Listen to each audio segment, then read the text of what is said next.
All All right, right. well, I'm Rochelle Wilhite. I'm the designated broker of Best Choice Realty, and we had such a great time last week with a guest speaker that we thought, let's just go ahead with another wonderful guest in-house. We have a specialist that specializes in condos, and Candace is going to introduce our speaker for tonight. So I'll turn it over to her. Candace, go ahead and take it away. Hello, everybody. I am very excited to introduce today's speaker. This is Mrs. Condo Queen herself. I've known Kristina since I started in real estate. And one thing that I know that she's taken pride in learning and understanding condos, how they work, how to understand financing, what prevents them from getting financing, tons of ins and outs. And I will say at one point I was fearful of condos, just you don't know what you don't know. And having her as a peer in real estate, friend in real estate, that has actually taken a lot of time to understand, again, the ins and outs of condos, what we need to know, what we should know when representing our buyers and sellers in the condos. She has her own website. It's northwestcondolife.com.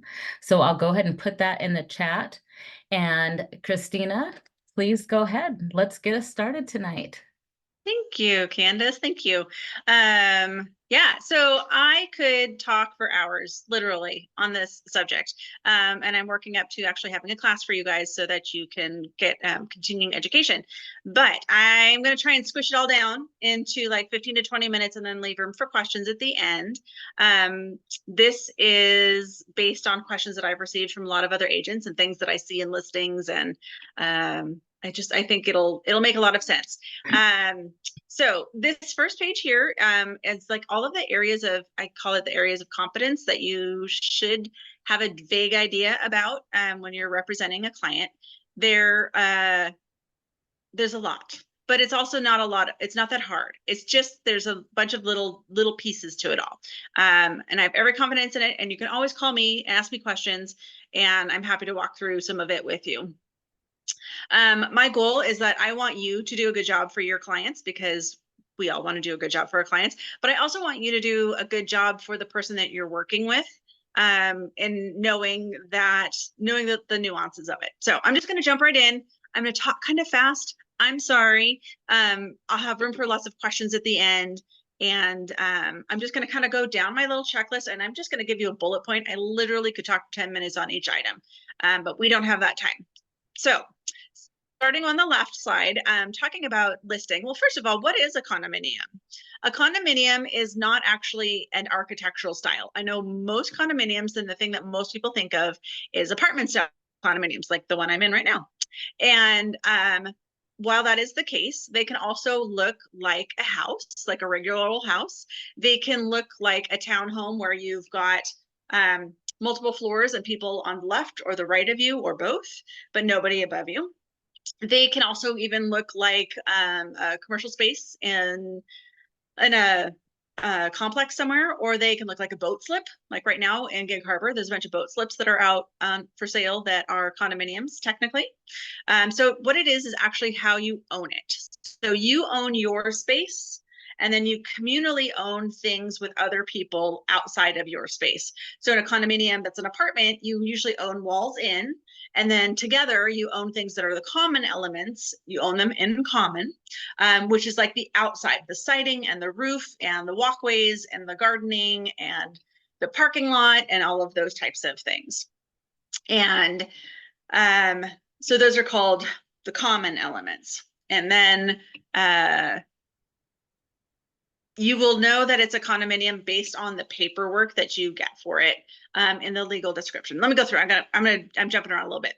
So your condominium, whatever format it is, you own your space and you own other things. Sometimes you own just the space inside of your condominium, of your house or whatever. Sometimes you own that as well as a portion of the land. So like this condominium I'm in right now is on 9 acres. It shares 9 acres with all of its neighbors. So it owns around, I think, 2,500 square feet of land specifically. I'm sitting on the floor, my leg's trying to sleep. So you have an air lot, or do you have it with land? So that's a question you're going to want to know when you're listing, is what do I put in for some of those answers. Back to townhomes. Townhomes can be either, they can be a condominium where you own stuff altogether, or you can actually own your own space. Again, a townhome is multiple levels, and it has people on to the left of you and to the right of you. It has nobody above you or below you. So like down at Point Reston, they call them townhomes in that big apartment building, or the big, well, it is apartments, the big condo buildings, but technically they're not townhomes because they have somebody above you. They're on the ground floor, they're townhouse style, but they're not technically townhomes. Some townhomes, just to make it more fun, some townhomes are condominiums and you own it, in all townhomes are not condominiums, and you just own all of your space and you're responsible. If your roof goes, you take care of it, and then you just are good neighbors, and if something happens to the walls in between, you have to figure it out. I know it sounds complicated, which is one reason why we're doing this class. The thing that you really need to know is that you just have to check and figure it out. How do you figure it out? You can ask, of course, the seller, but the easiest way for me that I have found is that when you get a copy of the legal description will have something called a recording number. And that is where whoever developed the property says, I'm going to declare that this is a condominium. They record that along with their CCRs and some of those official documents with the county, and it will have a recording number and a declaration number. So you're going to remember that, because we're going to come back to that when I talk about paperwork. So if you see paperwork, or if you see the legal description and there is no recording number on there, then you're going to be like, is this really a condominium or not? So because it's a condominium and not just a regular single family house, you have paperwork, you're still buying a house. A lot of the details are very similar, but they are slightly different. So when you're working with a condominium, you're actually going to want to use Form 28, not Form 21. You technically can use Form 21, but there's some nuances. I'll talk about that in a minute. So you're going to just know that you're going to have separate paperwork. Your input sheet, when you're filling out to say, this is all of the fabulous things about my new listing, is also different. You're going to use a Form 10 instead of a Form 1. You don't have to memorize that. You can look it up. You just have to remember they're different, and you're going to have to look for different paperwork.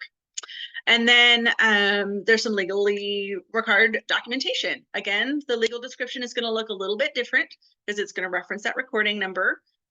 And that's the important stuff. Okay, so when you're selling at the condominium, you are selling the physical space, but because you own in common with other people, you are going to want to, your buyer, whoever the buyer is going to want to know about the homeowners association, condominium association, that is a partner and owns the rest of, or helps manage the rest of the documents, or the rest of the place. And so you're going to get special documents. These are required by law through the RCW that you get something called a resale certificate. This is for homes that are already existing. New construction, it's called something slightly different. But you get a big set of paperwork. It tells all of the rules and regulations, the declaration, the bylaws of how things and decisions are made, the financial information, a reserve report. There's more information in there too. You have to request the minutes separately.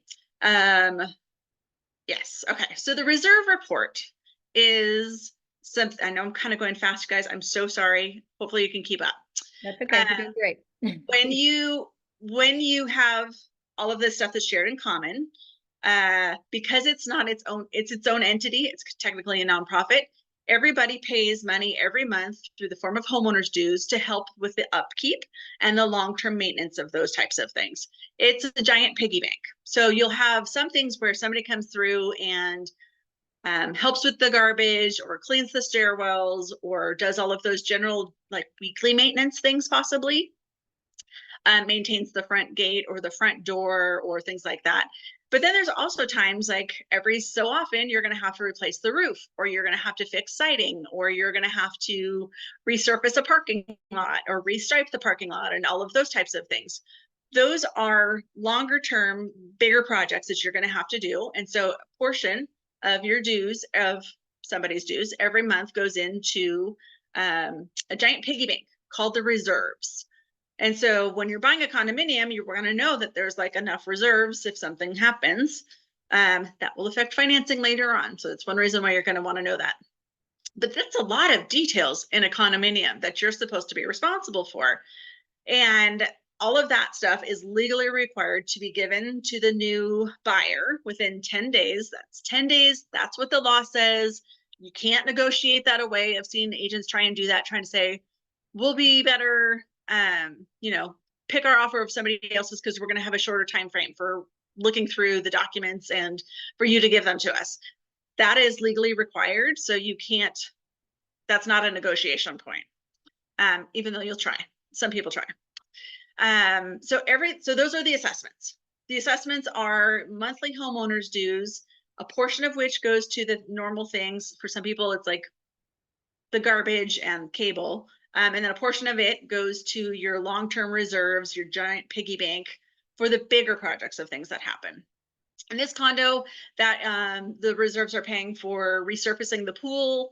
They pay for taking care of the tennis court, the front gate, making sure that it's working, those types of things. So those monthly payments, those monthly homeowners dues are called monthly assessments or periodic assessments. Let's say we did a really crummy job of this homeowners association and they didn't have money to pay for the new pool that they needed to do. So what they could do is they could say, well, we're going to redo the pool and we're going to divide it up amongst all the owners and you all now owe $4,000. I'm making up numbers, but let's say that's what it is. So that would be also called an assessment, because that's something that the homeowners association is asking the homeowner to pay. And it's a lump sum, and a lot of people don't like that. So these are questions you're going to want to find out. What are the monthly assessments? Is there a bigger assessment coming that's associated with maintenance? I know around here there's a condo that had to get new siding because they hadn't maintained things very well. And then they got new siding, and then all of a sudden the walls were too thick. So then they had to replace all of the windows and all of the doors as well. And that ended up being tens of thousands of dollars. So the homeowners had been really excited because their homeowners dues had been really low. And then all of a sudden, ka-chunk, they got tens of thousands of dollars that they had to pay to maintain their property, which really affects how they can sell. Who's responsible for those when you're selling? That's a negotiation. It could be up to the seller. It could be up to the buyer. You can negotiate in between. Sometimes the homeowners association says it has to be paid when you sell. So you're just going to want to know what that situation is. Most places don't have anything. They just have their monthly dues and you can keep going. But if you don't know that and there's a bigger one, people get pretty grumpy about it. Occasionally there's assessments from like the city too, if they're replacing the sewer or sidewalks or something like that in a more busy area. Downtown Tacoma had a situation like that. It was called an LID, local improvement district, and that was a separate assessment. So it wasn't the homeowners association specifically doing it, but it was still something that was assessed and that the new buyer would have to pay.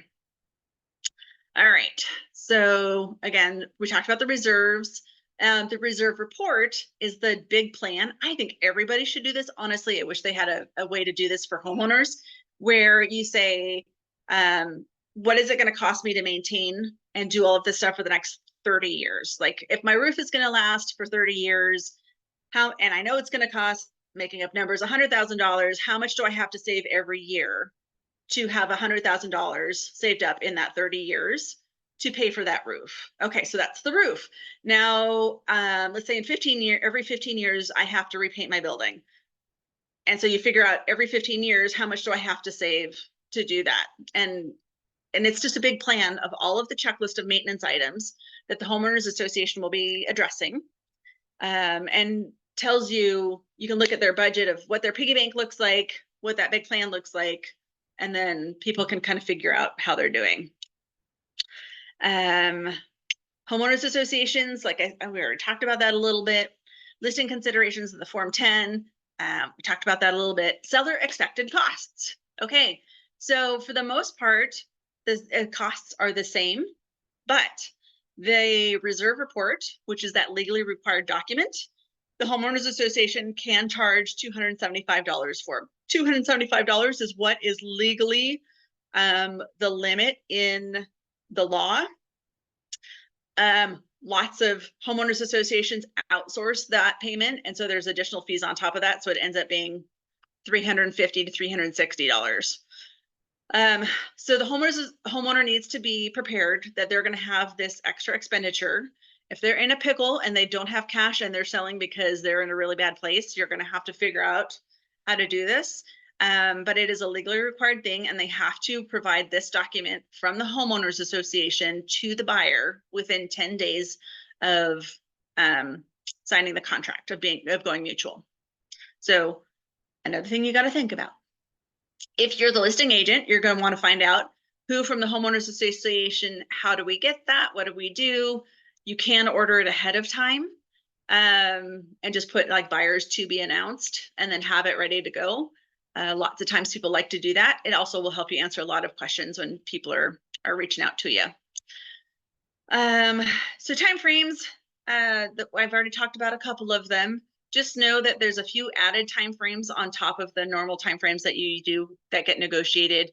The ones relating to the legal requirements, you have to stick with their laws. You can't negotiate down.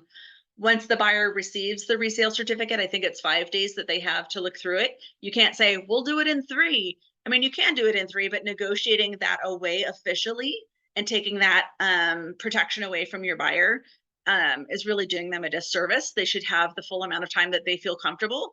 And legally, they have 5 days to be able to do that. So it's 5 days. Computation time is 5 days, does not include the weekend or the holiday. So you actually have quite a bit of time to review the documents and terminate. So I'm glad you brought that up, Kristina. Yeah. Yeah. And it's really important because it's a lot of documentation. I mean, I've printed them out before and they're like 2 inches thick. There was one homeowners association that would only give us a paper copy, and I had to drive to Puyallup every time to get it. It was so annoying. But all of the information is in there, and it's good information to know.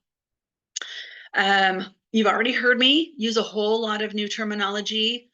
So I'm putting together a glossary of information for people so that they can keep on top of that, but that's where we're going. Okay, can you scroll down a little bit? So that's really fast, the listing side of things that you really, really need to pay attention to. On the buyer side, again, they're the same but different. So you're going to use a different form. You're going to use the Form 28, which is has slightly different fields and a couple of extra paragraphs in the legal stuff. But everything else you're going to use is the same. So you're going to use your A, D, E, J, K, T, whatever it is that you normally use. That's my standard that I go through in my head of the ones I usually use. The buyer's going to want to pay attention specifically to what are the rules and regulations, what amenities are available, like what comes with, do you have a pool? Is there a fitness room? Is there storage? Is there parking? Is there cable included? Is there internet included? What's included? Pets, there are often restrictions on what kind of pets you can and cannot have. Lots of places say cats and dogs, and they have weight restrictions. They'll have number restrictions. Sometimes they'll say dogs that are a year or older. And that's because one time that building, literally, I was at a meeting and the doors opened and there was just a puppy with no owner that came through the elevator. And that homeowners association was like, yeah, we need to have different rules for what we want to do that. So you want to know what that is. Of course, fair housing and ADA rules apply, as always. And you're going to want to know, so they'll want to know if there's parking, where the parking is it covered, is it reserved, those types of things. And then, is it a common interest community? Common interest communities are, there's multiple laws that relate to condominiums. Every condominium that was built after 2018, I think it is considered a common interest community, and they have slightly narrower, the homeowners association has narrower jurisdiction over a lot of the things that they can and can't make rules over. I'm not going to go into the nuances of that, but you'll just want to know in general what's going on about it. The buyer's going to want to read through the CCRs and all those documents. They're going to want to know about the assessments, if they're the periodic ones, if there's special assessments, something from the city, something like that. Title and escrow will send you, when you get the legal, the the initial document on the title, there'll be lots of hyperlinks in there. They usually hyperlink to all of the recorded documents. So even if you're still waiting for the resale certificate from the seller, you can look through the hyperlinks and see a lot of the recorded documents for that homeowners association. The declaration, the CCNRs, lots of times the amendments. Not everything is going to be on there. They're not going to have the financials, obviously, or the reserve report, but all of the legal, a lot of the initial rules and things that you're going to want to know about. Can I run a business? What kind of business can I run out of my home? What am I allowed to do? Can I work on my cars? If my car breaks down, or if I'm a car enthusiast, can I, work on my cars in the parking lot? Those are questions that buyers will have. Those are questions that buyers will have. So listing agents, you're going to want to do your best to have a general idea of how to get those answers up front for the buyers, for everybody's sake. Because if you're given all of these documents, the CCNRs, and you don't look at them, and then you're constantly asking your seller, can I do this? Can I do that? Or you're calling the homeowners association and the property manager, can they do this? Can they do that? When you've got the answers in the CCNRs, it's more work for you, it's more work for them, and it's just going to slow you down. So if you can get that information ahead of time, it saves everybody a lot of work. So, all right, next column. Okay, so we've got the listing and the selling, the buying side. And then because we're paying extra attention to the homeowners association, the lender is also going to want to make sure that that homeowners association is above board. So you can, when you're buying a condo, just like normal, you can buy with cash, and then you still have to do all those documents. You can do a conventional loan. Quick lesson on financing is, we all know that when somebody gets a mortgage, lots of times that mortgage is sold later on to somebody else to actually service it.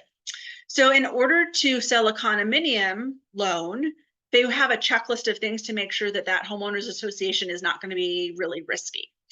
So it'll be like, how many people, is it owner occupied, or how many renters are in there? Or do they have enough money in their reserves and piggy bank? Or is there one person who owns too many units in the building or the community, such that if they were to decide that they were mad at somebody and they were to not pay anything, would it materially affect the homeowners association? So that's generally like if somebody owns 10% or more of all of the units, they could have a lot more sway in the homeowners association and the finances over time, and that could be more risky. So there's an FHA. In order for a condominium to get FHA approval with a house, they just kind of go through and say everything looks good. They've got their checklist, great. But with an FHA and a condominium, they actually have an extra layer of paperwork that they have to look through, and they have to actually get approved in order to have an FHA. So if you have a buyer who wants to go FHA, there's two things that you really need to pay attention to. One is, are they FHA approved already? And I put the website here. I always just go FHA condo lookup when I'm Google, and just Google that, and it pops up to the top. And you go through and put in the county, and it has alphabetically all of the condominiums that are FHA approved. It also has condominiums that maybe they were approved at one point, but they decided they didn't want to keep up on the paperwork because they have to renew it every 3-5 years. I don't remember what it is. And you'll see, oh, this one was previously approved, but it's not anymore. Sometimes there's a reason, because their finances are out of whack. Sometimes they just didn't want to do the paperwork and pay the $500 or whatever it is. So you have to check and make sure that it actually is FHA approved. So listing agents, when you're filling out and checking the boxes, you're going to want to make sure that it's FHA approved. And it's sort of the same answer for VA, that there is a list of condominiums that have officially gone through this process and they filled out the paperwork and gotten approval. With an FHA approval, it has to be renewed repeatedly. With a VA approval, once it's officially approved, it's VA approved. Sometimes they've gone through the FHA process, but they don't go through the VA process. And then you could do something that's like a single unit approval, or you go through and take a look. So the rules for FHA process and the VA process are very, very similar. There's a little bit of difference, but they're very similar. So if you have FHA officially, chances are a VA loan will work. If it's a mixed use building, it might be slightly different. So if there's residential upstairs, commercial on the bottom, that's where one of the biggest differences in their rules are. But if you have an FHA approval, chances are you could probably do VA approval. If you do not have the official FHA approval, but everything seems to be in order, you could pay and have all of those documents done and get the whole community approved for FHA. And lots of times, I shouldn't say lots of times, there are circumstances where people will do that. It's more common that people will do something called a single unit approval, an SUA, colloquially known as the spot approval. Spot approval technically had different requirements than a single unit approval, but the new version is SUA. And so somebody can go through and get an FHA, they'll have it approved for that unit, for that buyer, for that sale. And that's usually pretty successful. It just takes a little bit longer and it's more work on the lender side. So hopefully you have a lender who's willing to do that. Not everybody is. Okay, what do you do if it's a really cool condominium and the financing is really cattywampus, or somebody owns too much, or there's other special circumstances? You can get something called a portfolio loan. A portfolio loan is where a lender will look at the person and the circumstance and decide to loan on that property. So there's a way to actually get it, to still get a mortgage on it. It just is going to be a little bit higher interest rate, probably a higher down payment. But then that person or that lender will hang on to that loan in-house and approve it. Sometimes they're like, oh, we've gone through, we've done a portfolio on this building with this person. We love this building. We just see that, you know, in some cases it's like, there's too much commercial space on the main floor, but the percentages are off, but we know that the homeowners association is in good standing and everything's going to work out. So we'll continue to lend in here and have portfolio loans, but they are a little bit more expensive because technically they are more risky and they can't just like turn around and sell it to somebody else. Another thing that's a financing consideration is owner occupancy rates. So I worked on a building downtown that had 19 units, 15 were residential, 4 were commercial. So that kind of monkeyed with the ratios there. And one person owned 5 of the 19 units. So that's definitely more than 10%. So that was hard. So those two things made it very hard for people to get loans. And then when the place was developed, the economy tanked, was like 2007, 2008. And then everybody couldn't sell, so they were renting. So then their owner occupancy rates were really high. And that made everything really complicated. And they all had to do portfolio loans when they wanted to sell. We already talked about reserves to the contributions reserves, and finding a lender who is willing to do condominiums and has a team behind them that does the condos and understands those types of things. If you're going to be working in condominiums, is gold. Not everybody knows what they're doing. Not everybody wants to do them because there is a little bit of extra. But once you know what you're doing, it's a lot easier and it becomes second nature. So partner up with a lender who really knows condominiums if that's right you're going. How am I doing on time here? How quick it goes. It's 6 o'clock straight up. Oh my gosh. Okay. Can Even I have talk 3 as minutes? fast as we do, Kristina? It's still I know. but yeah, you can keep going. I think we have at least 10 minutes. Okay. We just might not get to the questions, which is fine. I think the information is more important. Okay. And honestly, friends, you're going to need to know the like highlights of these things to really know what to do. So let's just scroll down. Oh, let's do this. Open houses. I want to remind you that open houses are a little different. They don't have back doors. So if you're doing that, you just remember to check your safety. Sometimes getting into them to do your open houses are a little different. Sometimes when you're doing your listing, they don't want the signs out. And sometimes you have to do certain days for the open houses where they don't just let them be anytime that's convenient for you. They say Saturdays from 1 to 4, whatever. Okay, let's scroll down. Let's scroll down to the one where it's the 2 of them next to each other. Oh, is it not doing 2 of them next to each other here? When we were previewing, they were next to each other. Shannon. Oh man, you got 2 pages. There we go. This is great because then you can kind of just see really quickly that the forms are very similar. But when you are filling out the purchase, so the one on the left is the one that you guys probably normally use, the form 21. The one on the right is the form 28. You'll see that for item number 4, they talk about you want to put in the unit number, the name of the condominium, where the parking spot is, and then for it'll say the declaration recording number. Remember I talked about that?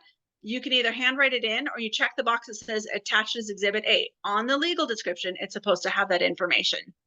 And then let's see, item 13, when it talks about assessments levied before and due afterwards, they're talking in that place, they're not talking about your monthly assessments.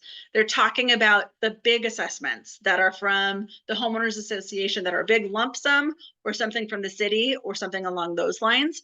So if I'm the buyer, I always say, hey, Mr. Seller, Mrs. Seller, please pay that. You knew it was coming. You've owned it. You know, I try and negotiate it that way. If I'm the selling side, I say, hey, buyer, you're the one who's going to get the benefit of all of the improvements. You should pay for it. So that's where the negotiation, you just figure out who's going to be doing that. Then there is on line 16, that's your monthly amount. That's your monthly amount. Remember, not the lump sum, that's the monthly. Most homeowners associations want 1 to 2 months prepaid as they're getting all of their paperwork done so that they don't take a hit on their homeowners association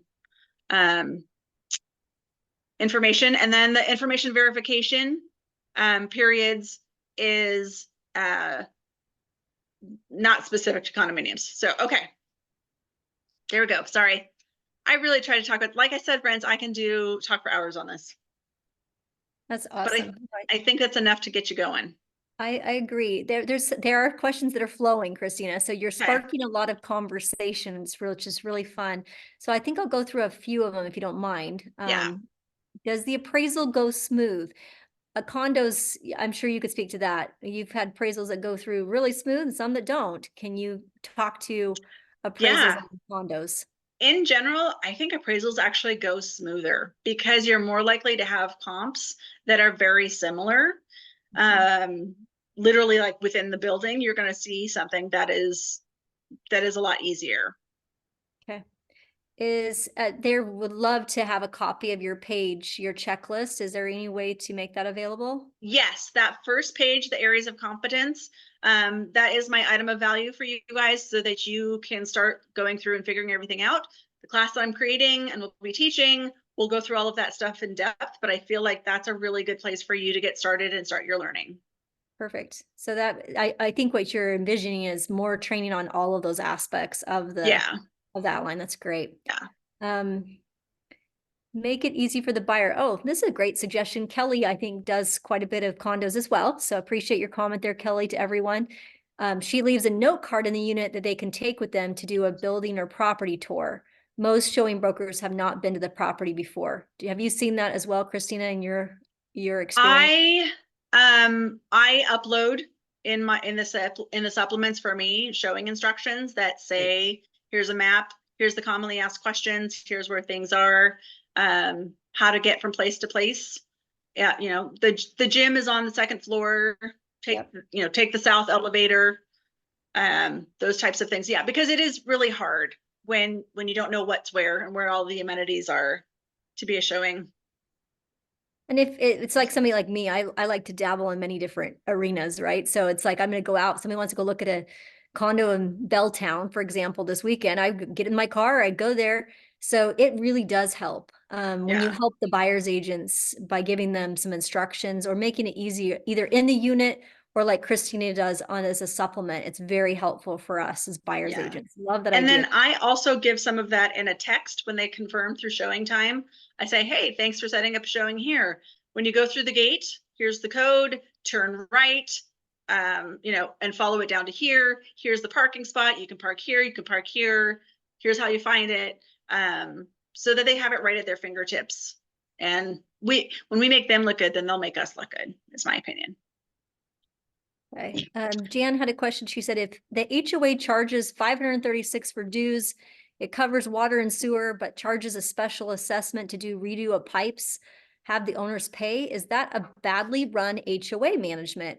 Who do you know that's an expert that can review HOA? Or do you have anybody you know that can review HOA?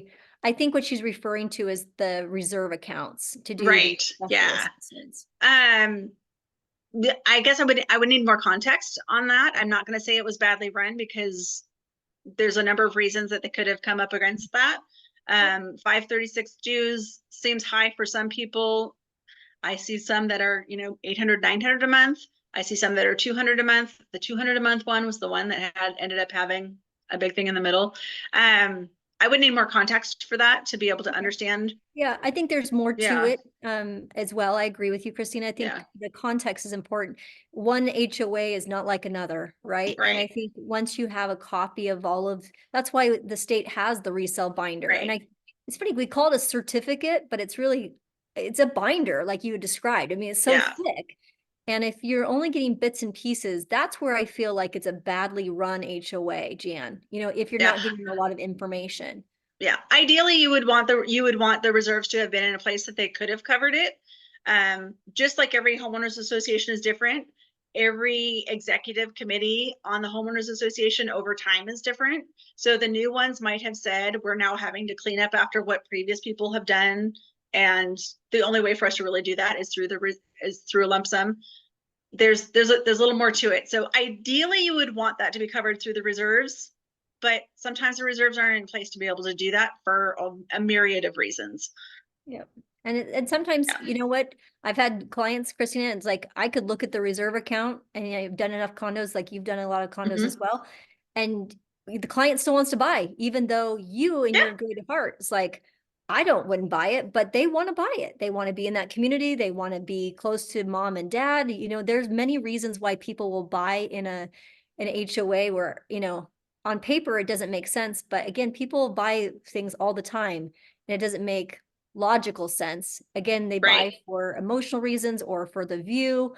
I mean, heck, I bought a condo and it had an assessment of $75,000. So, Yeah. I mean, and I'm not sorry about my decision, right? I Right. love the location and I love the view and I love what I bought, but I have to Right. deal with the HOA now, and making sure that reserve, that reserve account gets replenished. So don't look at it so short-sighted. I'd say with your buyers, sometimes buyers will make a decision or a buying decision based on other factors than just the HOA. It's $600, it's $500. People make decisions all the time Yeah. that are sometimes not logical. So be careful on that, Right. Jan. But I don't have a person that can specialize, I guess, at reserve. That would be, you would want to consult with your buyer. And if they had questions or asking you about the reserve account or what do you think about it, you always need to point them in the direction of an attorney. That is not our yes. expertise. And they may also want to have a conversation with their lender because their lender may have certain requirements of a percentage of how much, what percentage the reserves are. So those are two places to talk to, would be a lawyer and then also the lender, because lenders and various loan types have different requirements. Okay. Another question came into me directly, Kristina. I mean, you sparked a lot of conversation. I was expecting Q&A, but yes, a lot of Q&A. It's great. I'm glad you're building some content around condo training. I don't know if you guys know this, but they don't have any training at the Northwest MLS for condos. So Kristina's taken the charge and said, I'm going to build it. And I think we can deliver and actually have even more interest. We've got some really good condo specialists at Best Choice Realty, and we've done some great condo listings. We just need obviously to have more learning to happen, I think, with some of our colleagues out in the field. Can you talk about move in and move out fees? Yes. It's like a shocker. So a lot of times I've heard, and this particular agent said it's been a shocker. Last minute downtown in Seattle, there's this move out fees that was super expensive. They weren't prepared for. Yeah, so those are supposed to be disclosed in the resale certificate when they get it. There should be a page in there that says this is what the fees are. If they moved in 10 years ago, those fees might be different than they are now. So that's one reason why we kind of got to pay attention to what the homeowners association is doing. When the seller gets the resale certificate, yes, it's for the buyer. The seller can look at it too. There might be information in there, and that is a great place for them to look at to see what the move out fees are. Some places, when there's an elevator, you pay because you're stopping the use of one elevator. You're having somebody go put up all of the padding for the elevator. You're paying for reserving the dock where your moving truck might be. Then there's a transfer fee of closing out your account, the new person comes on and opening up that account. How does that get paid? It can be a Oh, bit of a that's in the shocker. documents. It's supposed to be disclosed though. So Okay. So if yeah. it's not, I think you're probably either A, they're not reading, or B, we're not gathering the information beforehand. So that's could it be why it's a shock, is that somebody missed it or didn't read the document, and that's how it got missed. Any percentage that's safe, like say a reserve account was 50%, is that a good reserve account, Kristina? I can't say I can't say that answer. I Depends. mean, 50% is not shabby. I've seen a lot of people who have a lot lower than that. And there are some homeowners associations that don't have any reserves. If that's the case, they're supposed to say, we don't do a reserve report. We don't have reserves. Sometimes that, like last year, 2 years ago, I sold, it was in a fourplex. It's 4 townhomes, officially had a homeowners association, but they didn't do any of that. So their reserves were at 0 because everybody just took care of their own space, even though they had been set up differently. So It really depends. Right. Yeah, you really have to look at every case individually. Perfect. I think that's, Shannon, did you have any questions that came in through you? I think I'm wrapping up. No, I know we get this is kind of more on the listing side, Kristina, but some question we get from time to time when we're representing a condo, a seller, is pricing. When you're dealing with, yes, there's a lot of comparisons in terms of within the unit itself, but how do they comp out based on the location within the condo? One is on the west side of the building versus the north side of the building. Yeah. It's on floor 2 versus floor 5. Yeah, floor 2 could have trees blocking the view. Floor 5 could have a gorgeous view of Commencement Bay and like unobstructed, gorgeous view of the mountain. Yeah, but they have the exact same floor plan. Statistically, they look the same. You just have to use your best judgment and kind of figure out what it's going to be. And when the appraiser comes, you can say, you know, here's the comps that I used. Here's where, you know, what some of my adjustments were. They can take, usually they love it if you answer their questions up front and say, this is where those considerations came from. I've never had an appraiser say, I don't want to see anything that you have to share. Lots of times they're like, thanks for helping make this easier. Oh, that makes a lot of sense. Oh, okay, I see why you did that. Oh, that does make a difference. Oh, I didn't see that in the pictures right away. Like there's definitely things, but yeah. Yeah, I mean, 2 parking spots are obviously better than 1 parking spot, right? Right. So all of those factors, Shannon, they take into account, like where the unit, skin location is just, you're shrinking all your comparables down into one complex. Yep. So this is a 3-bedroom, 2-bath condominium in a community where 90% are 2-bedroom, 1.5, 1 3/4 baths. And so I've seen agents, they were standing right next to me like, oh, somebody's got something in here listed for like $370. And I was like, because it's a 3-bedroom end unit with a lot more privacy than that other unit that's only 2 bedrooms, 1.5 bath.